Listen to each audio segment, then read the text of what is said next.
The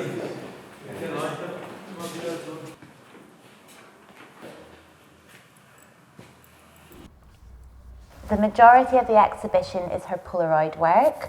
We have 250 Polaroids out of her archive of 5,000 Polaroids. Die quasi so einen Parcours abbilden, Musik, Experiment und das Leben mit der Familie. And then we also have two other things for you to see. We have two what Linda called sun prints, which are cyanotypes. We also have vintage prints that have never left Linda's archive before.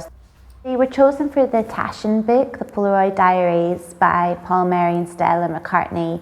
Over about 5 years it took them. Und daraus ist jetzt so ein Extrakt entstanden, wo man schon sehr viel auch über dieses Familienleben der McCartneys lernen kann, aber auch über Linda McCartney und ihre Experimentierfreudigkeit mit der Kamera und mit dem Medium Fotografie.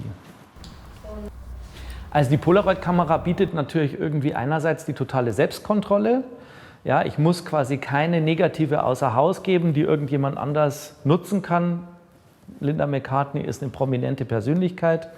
Und ich habe natürlich sofort die Möglichkeit, das, was da zu sehen ist, durch die Linse der Kamera zu kontrollieren. As soon as you've taken it, you can't change what you've just taken, you can't crop it, you can't alter it. And I think she probably loved that because she had the eye to do that. She got it in the frame there and then and she didn't need to edit it.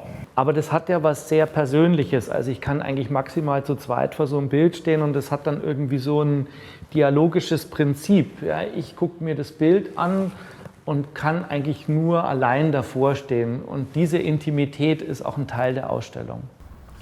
She experimented with the Polaroid by doing double exposures. And so you'll see in the exhibition a bunch of flowers, and then you'll see a portrait of Paul, but then you might see a double exposure where the two are combined. Man sieht eigentlich ganz schön, wie sie sehr konzentriert mit sowas wie einer Kadrierung umgeht. Also Polaroid verzeiht ja nichts. Und da geht es auf einmal um die Farbe Rot. Da tauchen irgendwie Blumen auf, ein rotes Abflussrohr, ein roter Regenmantel von den Kindern.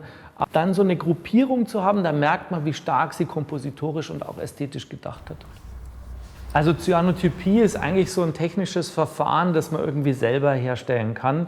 Es sind eigentlich Sonnenausbelichtungskopierverfahren, wo das Negativ direkt aufs Papier gelegt wird. You use minerals on the paper to then expose them to the sun, and that's how the image appears. So you get these beautiful blue brush strokes. She was a mother when she met Paul, and then she took that practice of being a mother and an artist, and I think she combined them both. I don't think she saw them as two separate entities, so she really explored the home and the domestic as a terrain in her photography that she could explore and experiment with.